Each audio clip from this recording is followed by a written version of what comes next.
اگر راتیں لمبی ہوتی تو لوگوں کے پاس اتنا وقت نہ ہوتا کہ وہ اپنی روزی کما سکیں اور دوسری مفید چیزیں مثلاً علم۔ اگر راتیں کم ہوتی تو لوگ زیادہ سے زیادہ صحت حاصل کرنے کے لیے کافی آرام نہیں کر پاتے۔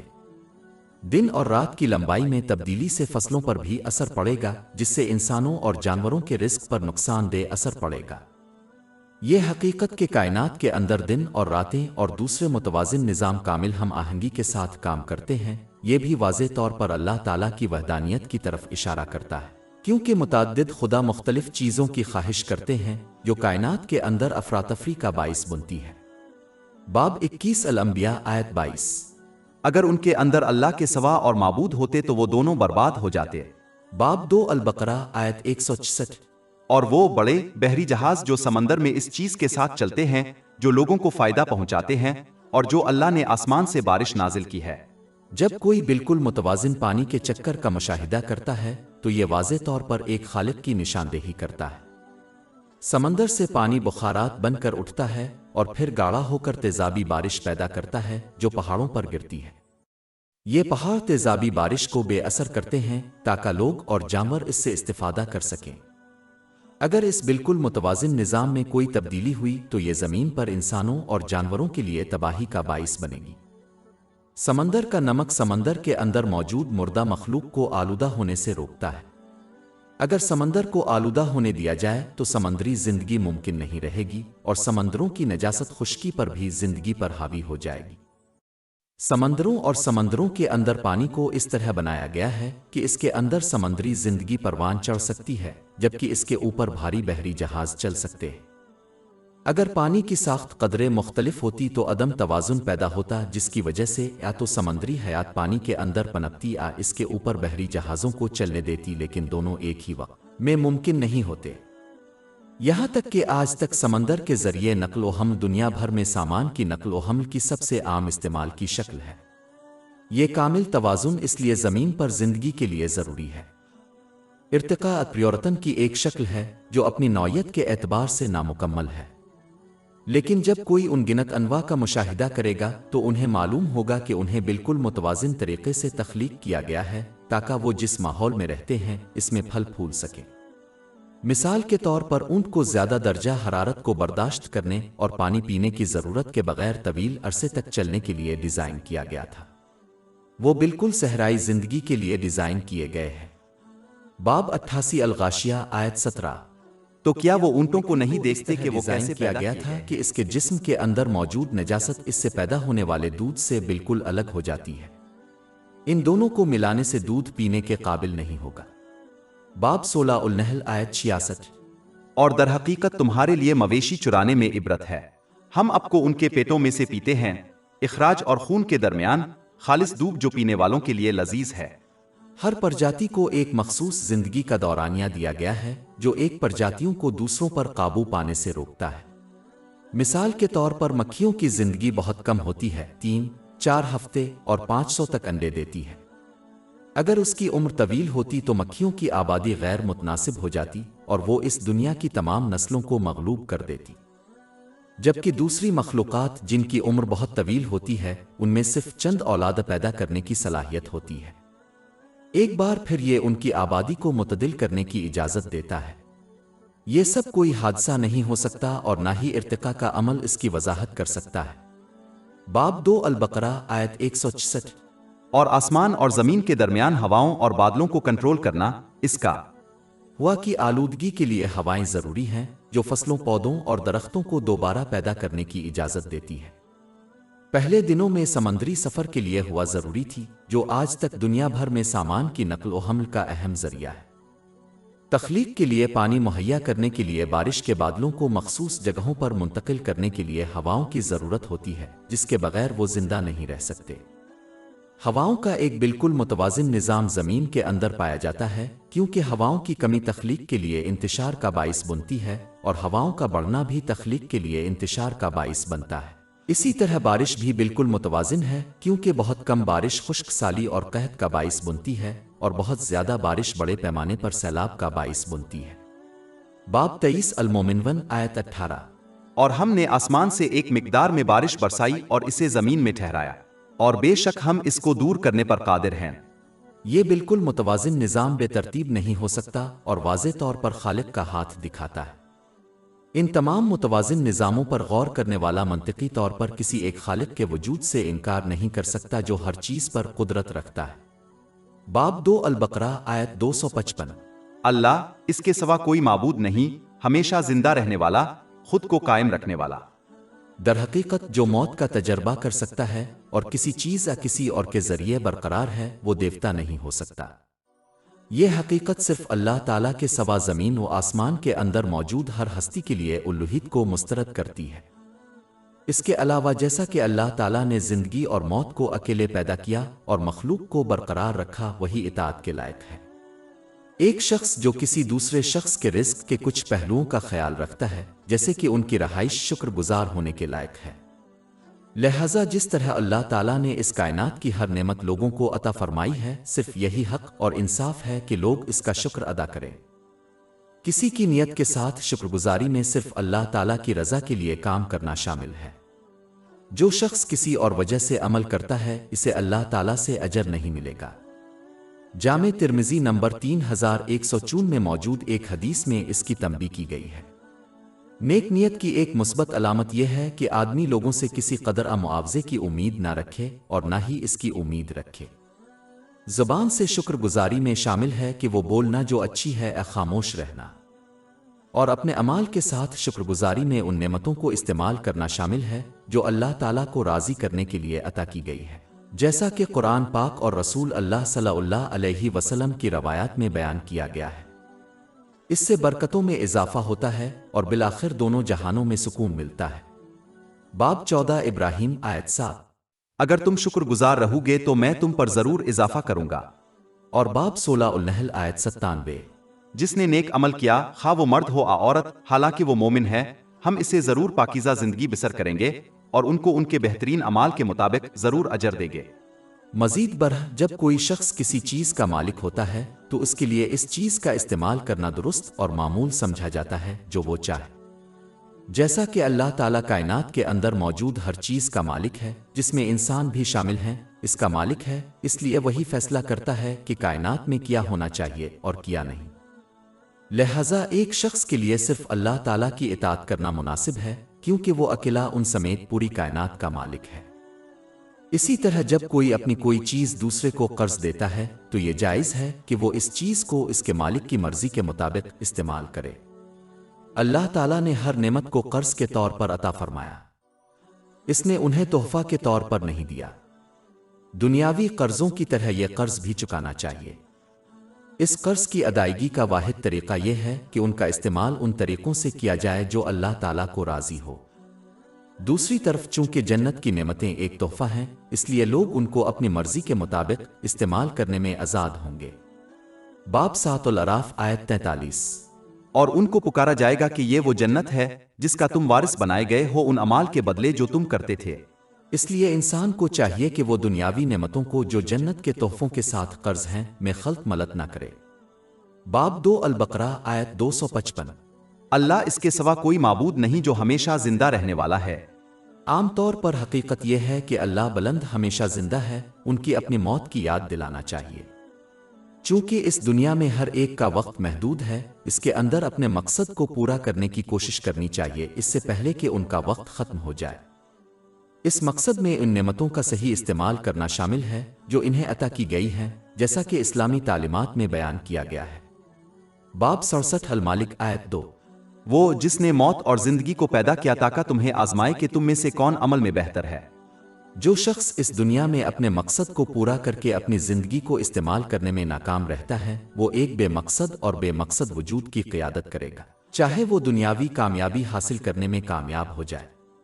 نتیجے کے طور پر وہ کبھی بھی ذہنی سکون نہیں پا سکیں گے، چاہے ان کے پاس تفریح کے لمحات ہی کیوں نہ ہو۔ جس طرح ایک ایجاد جو اپنی تخلیق کے بنیادی کام کو پورا کرنے میں ناکام ہو جاتی ہے، اسے ناکامی قرار دیا جاتا ہے، خواہ اس میں کچھ خوبیاں ہوں۔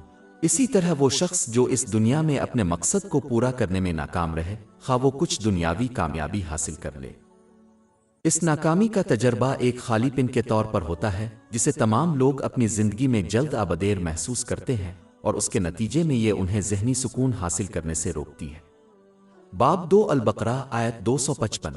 اللہ اس کے سوا کوئی معبود نہیں، ہمیشہ زندہ رہنے والا، جیسا کہ اللہ تعالیٰ خود قائم و دائم ہے اور مخلوق کو برقرار رکھتا ہے، اس لیے انسان کو اس سے تمام اچھی دنیاوی اور دینی چیزیں تلاش کرنی چاہیے۔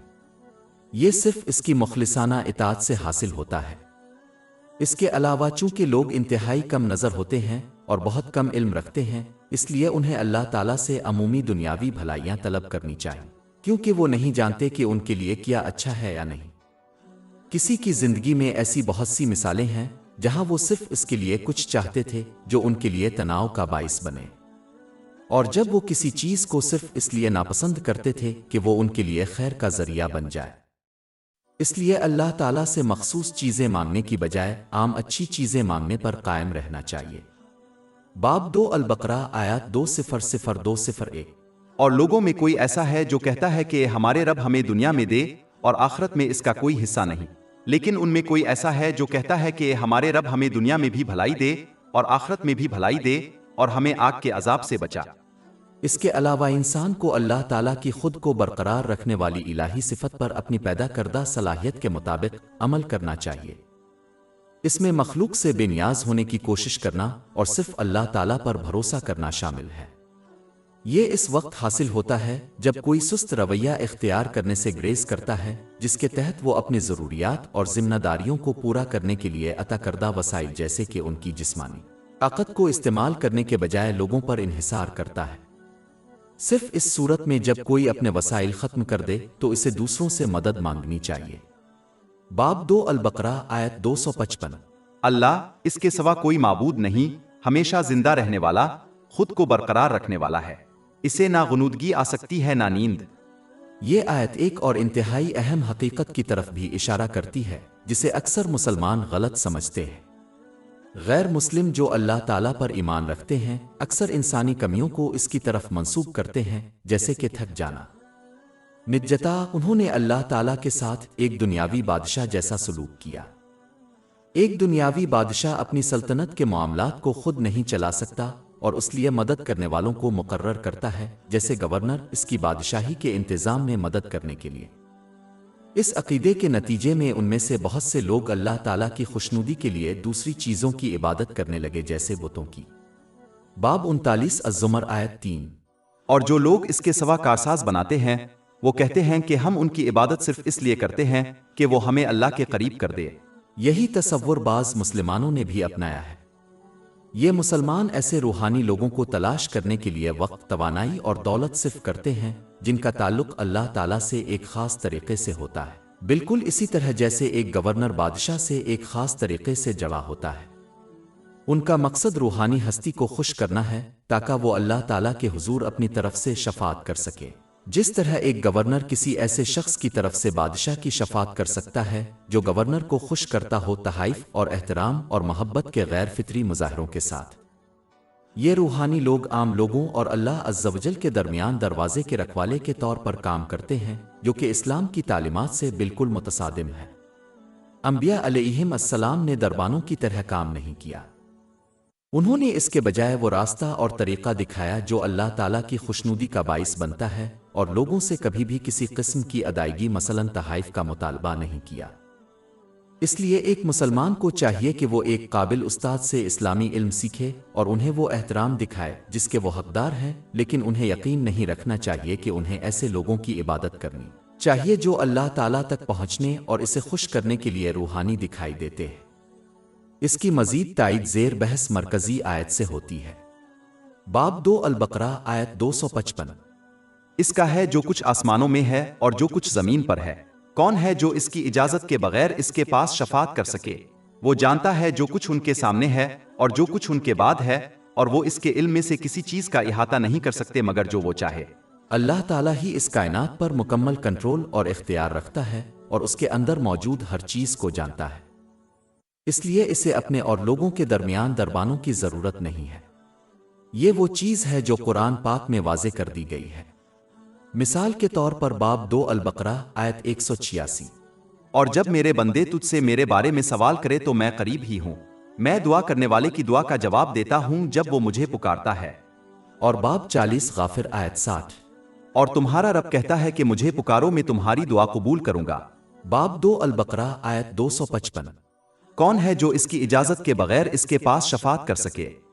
اس کے علاوہ اگرچہ شفاعت قیامت کے دن ہوگی، اللہ تعالیٰ کی اجازت کے بعد کوئی بھی کم نہیں۔ انسان کو اس کے تصور کا مذاق نہیں اڑانا چاہیے، ورنہ وہ اس سے انکار کر سکتا ہے۔ شفاعت کا مذاق اڑانے میں ایک سست رویہ اپنانا شامل ہے، جس کے تحت ایک شخص ان نعمتوں کو استعمال کرنے میں ناکام رہتا ہے جو اسے اسلامی تعلیمات میں بیان کی گئی ہیں، اور پھر بھی یہ توقع رکھتا ہے کہ قیامت کے دن کوئی اور اسے بچا لے، جیسے کہ کوئی رشتہ دار یا روحانی استاد۔ اگر شفاعت قبول بھی ہو جائے تو ان کی سست روی کی وجہ سے وہ انہیں جہنم میں داخل ہونے سے نہیں روک سکتی، خواہ ان کی سزا میں کمی کر دی جائے۔ اور یہ سمجھنا ضروری ہے کہ جہنم میں ایک لمحہ بھی واقعی ناقابل برداشت ہے، اس لیے شفاعت کے تصور میں حقیقی امید رکھنی چاہیے۔ اس میں ان نعمتوں کو صحیح طریقے سے استعمال کرنے کی کوشش کرنا شامل ہے جو انہیں عطا کی گئی ہے، جیسا کہ قرآن پاک اور حضور نبی اکرم صلی اللہ علیہ وآلہ وسلم کی روایات میں بیان کیا گیا ہے، اور پھر قیامت کے دن لوگوں سے شفاعت کی امید رکھنا شامل ہے۔ انسان جو بھی رویہ اختیار کرے، اللہ تعالیٰ ان کی نیتوں، قول و فعل سے پوری طرح باخبر ہے، اور اس لیے دونوں جہانوں میں ان کا جواب دہ ہوگا۔ باب 2 البقرہ آیت 255۔ وہ جانتا ہے جو کچھ ان کے سامنے ہے اور جو کچھ ان کے بعد ہوگا، اور وہ اس کے علم میں سے کسی چیز کا احاطہ نہیں کرتے اللہ تعالیٰ کے علاوہ کسی اور نے عطا نہیں کیا ہے، اس لیے ضروری ہے کہ وہ اس کا صحیح استعمال کریں۔ علم کا صحیح استعمال ان کے لیے اور دونوں جہانوں میں دوسروں کے لیے فائدہ مند ثابت ہوگا، جبکہ جو شخص علم بالخصوص دینی علم کو دنیاوی فائدے مثلاً قیادت اور مال و دولت کے حصول کے لیے استعمال کرتا ہے، اسے یہ چیزیں دونوں جہانوں میں تناؤ، پریشانی اور پریشانی کا باعث پائیں گی۔ در حقیقت حضور نبی اکرم صلی اللہ علیہ وآلہ وسلم نے سنن ابن ماجہ نمبر 253 میں موجود ایک حدیث میں تنبیہ فرمائی ہے کہ جو شخص اپنی طرف متوجہ کرنے کے لیے دینی علم حاصل کرے گا وہ جہنم میں جائے گا۔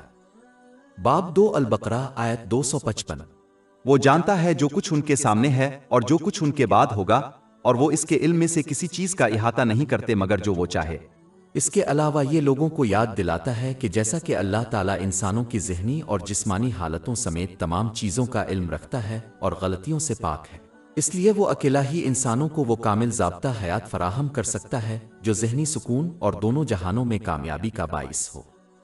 وہ اکیلا ہی بنی نوع انسان کو سکھا سکتا ہے کہ کس طرح ہر چیز اور ہر ایک کو اپنی زندگی میں صحیح جگہ پر رکھنا ہے تاکہ وہ ذہنی سکون حاصل کر سکیں۔ لوگوں کی طرف سے حاصل کردہ علم اور تجربہ سے قطع نظر وہ اس اہم مقصد کو کبھی حاصل نہیں کر سکیں گے۔ جس طرح ایک شخص اپنے پاس موجود علم کے مطابق لوگوں سے مشورہ لیتا ہے، اسی طرح اللہ تعالیٰ کی ہمہ جہت نصیحت اور علم کو قبول کرنا اور اس پر عمل کرنا چاہیے تاکہ وہ ذہنی سکون اور دونوں جہانوں میں کامیابی حاصل کرے، خواہ وہ اس کی خواہشات کے خلاف ہو۔ اس کی وجہ یہ ہے کہ اپنی خواہشات پر قابو رکھنا دماغ اور جسم کے سکون کو حاصل کرنے کے لیے ادا کرنے کے لیے ایک چھوٹی سی قیمت ہے، بالکل اسی طرح جیسے کوئی شخص اچھی جسمانی صحت کے حصول کے لیے اپنی خوراک کو کنٹرول کرتا ہے، جبکہ زندگی اس کے لیے ایک تاریک قید خانہ بن جاتی ہے جو اپنی تمام خواہشات کو پورا کرنے کے باوجود ذہنی سکون حاصل کرنے میں ناکام رہتا ہے۔ جب کوئی امیر اور مشہور کا مشاہدہ کرتا ہے تو یہ بالکل واضح ہے۔ آیت 255 کا اختتام ہر چیز پر اللہ تعالیٰ کے مکمل اختیار اور کنٹرول کا ذکر کرتے ہوئے ہوتا ہے۔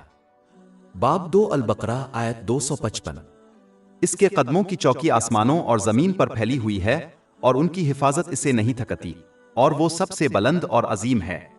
فٹسٹول کے بارے میں تفصیلات میں جانے کی ضرورت نہیں ہے، جو کچھ بیان کیا گیا ہے اس پر ایمان لانا چاہیے اور اللہ تعالیٰ کی ہماگیر طاقت اور علم کی قدر کرنا چاہیے۔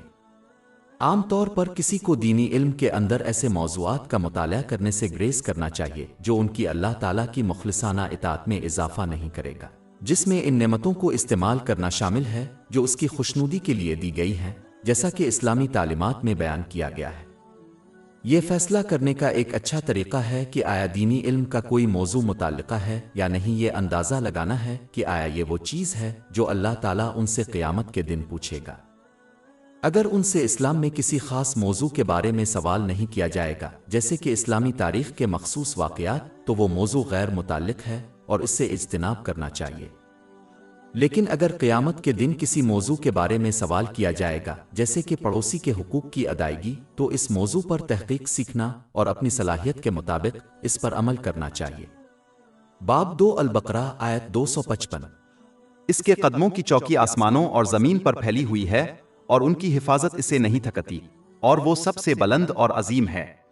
اس کے علاوہ کسی شخص کو اللہ تعالیٰ پر یقین کرنے کے لیے بے وقوف نہیں بنایا جانا چاہیے۔ وہ اس بات سے واقف نہیں ہے کہ کائنات کے اندر کیا ہوتا ہے یا وہ لوگوں کو ان کے اعمال کے لیے جواب دہ ٹھہرانے کی پوزیشن میں نہیں ہے۔ یہ اس وقت ہو سکتا ہے جب کسی کے اعمال کے نتائج جیسے سزا فوری طور پر اس طرح سے ظاہر نہیں ہوتا ہے جو ان پر واضح ہو۔ زیادہ تر معاملات میں تمام لوگ اپنے اعمال کے نتائج کو باریک طریقے سے محسوس کرتے ہیں، جس کی وجہ سے وہ دنیاوی چیزیں جو انہوں نے اللہ تعالیٰ کی نافرمانی سے حاصل کی ہیں ان کے لیے تناؤ، مصائب اور پریشانی کا باعث بن جاتی ہے۔ یہ اس وقت ظاہر ہوتا ہے جب کوئی ان لوگوں کا مشاہدہ کرتا ہے جو اس طرح کا برتاؤ کرتے ہیں اور وہ دنیا کی آسائشوں تک رسائی کے باوجود کس طرح ذہنی صحت کے مسائل میں مبتلا ہے۔ اس کے علاوہ زیادہ تر معاملات میں اللہ تعالیٰ لوگوں کو مہلت دیتا ہے تاکہ وہ اپنے طرز عمل کو بہتر بنا سکے۔ لہذا کسی شخص کو سزا میں تاخیر کو بغیر سزا کے الجھانا نہیں چاہیے۔ باب 68 القلم آیت 45۔ اور میں انہیں وقت دوں گا، بے شک میرا منصوبہ پختہ ہے۔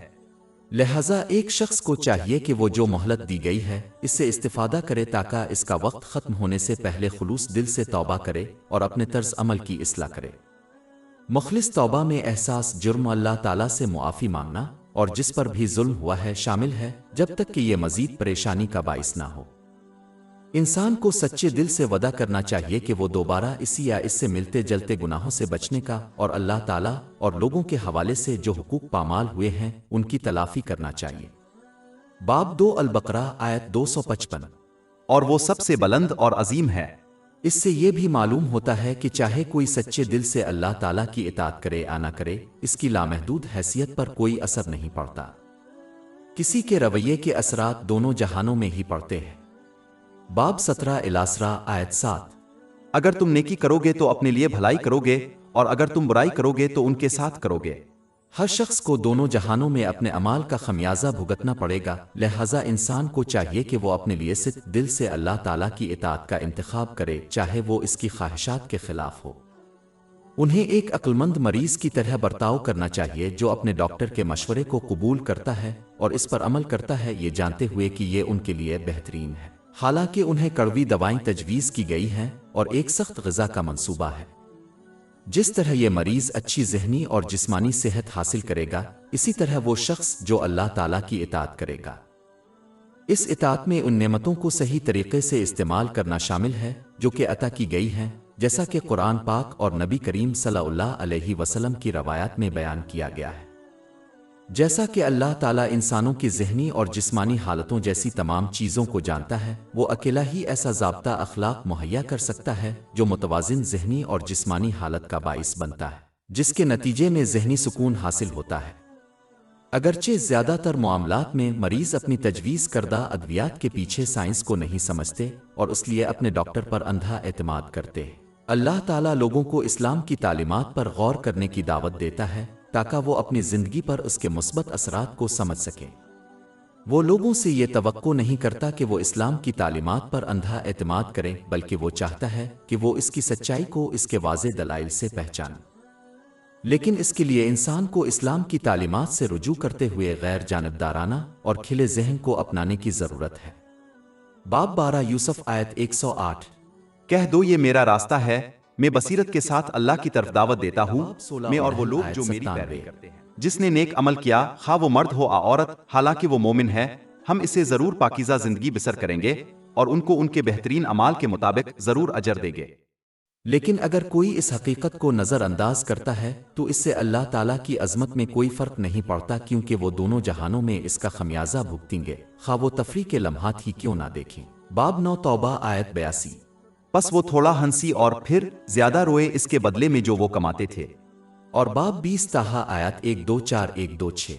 اور جو میری یاد سے روگردانی کرے گا، اس کی زندگی تنگدستی سے گزرے گی اور ہم اسے قیامت کے دن اندھا اٹھائیں گے، وہ کہے گا اے میرے رب، تو نے مجھے اندھا کیوں اٹھایا جب کہ میں دیکھ رہا تھا۔ اللہ تعالیٰ فرمائے گا کہ اسی طرح ہماری نشانیاں تیرے پاس پہنچی اور تو نے ان کو بھلا دیا، اور اسی طرح آج کے دن تجھے بھلا دیا جائے گا۔ اس کے علاوہ جیسا کہ زیر بحث مرکزی آیت سے اشارہ کیا گیا ہے، جیسا کہ اللہ تعالیٰ کائنات کے اندر تمام چیزوں کو کنٹرول کرتا ہے، بشمول لوگوں کے روحانی دل ذہنی سکون کا گھر، وہ اکیلا فیصلہ کرتا ہے کہ کس کو ذہنی سکون حاصل ہے اور کس کو نہیں۔ باب 53 النجم آیت 43۔ اور یہ کہ وہی ہنستا ہے اور روتا ہے۔ اور یہ بات واضح ہے کہ اللہ تعالیٰ صرف ان لوگوں کو ذہنی سکون دے گا جو اس کی عطا کردہ نعمتوں کو صحیح طریقے سے استعمال کرتے ہیں۔ آخر میں زیر بحث اصل آیت اس غلط فہمی کو دور کرتی ہے جو اکثر جاہل لوگوں کے ذہنوں میں پیدا ہوتی ہے، یعنی یہ غلط گمان کہ اللہ تعالیٰ نے اپنے انبیاء علیہم السلام کو بھیجا تھا تاکہ تمام تنوع اور اختلاف ہمیشہ کے لیے ختم ہو جائے۔ جن لوگوں نے اس عقیدہ کو قبول کیا ان میں انبیاء علیہم السلام کے مبعوث ہونے کے بعد بھی لوگوں میں کافی تنوع اور اختلاف پایا جاتا ہے، اور یہ حقیقت ہے کہ حق کے ساتھ باطل بھی موجود تھا۔ اس سے وہ اس بات پر یقین کرنے پر مجبور ہوئے کہ یہ حالت اللہ تعالیٰ کی طرف سے بے بسی کا اشارہ دے سکتی ہے، یعنی وہ ان برائیوں کو ختم کرنے میں ناکام رہا ہے جو وہ چاہتا تھا۔ اس کا جواب اس سے پہلے کی ایک آیت میں دیا گیا تھا کہ یہ اللہ تعالیٰ کی مرضی نہیں تھی کہ تمام انسانوں کو ایک ہی راہ پر چلنے پر مجبور کرے۔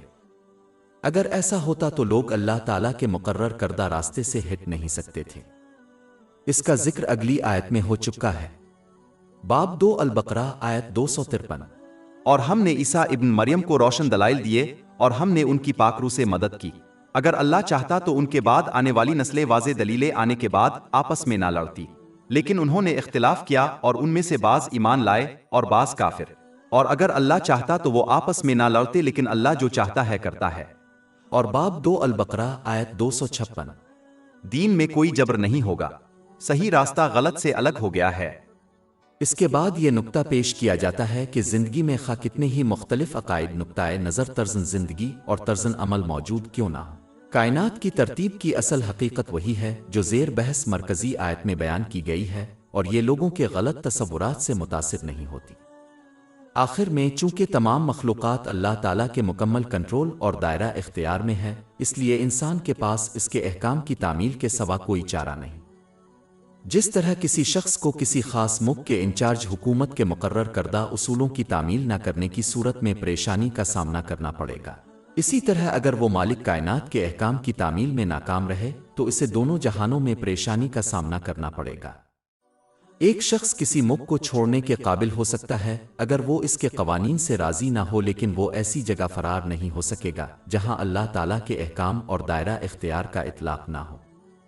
ایک شخص اپنے معاشرے کے اصول بدل سکتا ہے لیکن اللہ تعالیٰ کے احکام کو کبھی نہیں بدل سکتا۔ اس کے علاوہ جس طرح ایک گھر کا مالک مکان کے احکام کا فیصلہ کرتا ہے خواہ دوسرے لوگ ان اصولوں پر اعتراض کریں، اسی طرح یہ کائنات اللہ تعالیٰ کی ملکیت ہے، اس لیے اس کائنات کے قوانین کا فیصلہ وہی کرتا ہے خواہ لوگ ان قوانین کو پسند کریں یا نہ کریں۔ لہٰذا ایک کو ان کے اپنے مفاد کے لیے ان قوانین کی تعمیل کرنا ضروری ہے۔ جو شخص اس حقیقت کو سمجھے گا وہ اللہ تعالیٰ کے احکام کی تعمیل کرے گا اور اس کی عطا کردہ نعمتوں کو ان طریقوں سے استعمال کرتے ہوئے اس کی اطاعت کرنے کی کوشش کرے گا جو اس کی خوشنودی کے لیے ہے، جیسا کہ قرآن کریم اور حضرت محمد صلی اللہ علیہ وسلم کی روایات میں بیان کیا گیا ہے۔ ایک شخص تو اللہ تعالیٰ کے احکامات اور ممنوعات کے پیچھے موجود حکمتوں کو جاننے کی کوشش کر سکتا ہے تاکہ وہ سمجھ سکے کہ ان سے ان کے اور وسیع تر معاشرے کو کس طرح فائدہ ہوتا ہے اور وہ کس طرح دونوں جہانوں میں ذہنی اور جسمانی سکون کا باعث بنتے ہیں، یا وہ اپنی خواہشات کی عبادت کر سکتے ہیں اور اسلام کی تعلیمات کو رد کر سکتے ہیں۔ لیکن جو شخص اسلامی تعلیمات پر عمل کرنے میں ناکام رہے، اسے چاہیے کہ وہ اپنے آپ کو دونوں جہانوں میں اپنی پسند کے نتائج کا سامنا کرنے کے لیے تیار ہو جائے، اور کوئی اعتراض، احتجاج یا شکایت انہیں نہیں بچا سکے گی، کیونکہ اللہ تعالیٰ کو کوئی چیز غالب نہیں کر سکتی۔ باب 18 الکہف آیت 29۔ اور کہہ دو کہ حق تمہارے رب کی طرف سے ہے، پس جو چاہے ایمان لے آئے اور جو چاہے کفر کرے۔ بے شک ہم نے ظالموں کے لیے آگ تیار کر رکھی ہے جس کی دیواریں انہیں گھیر لے گی، اور اگر وہ حاجت کے لیے پکاریں گے تو وہ پانی سے اس طرح راحت حاصل کریں گے جیسے گدلے تیل سے جو ان کے چہروں کو جلسہ دیتا ہے۔ برا شراب ہے اور بری آرام گاہ ہے۔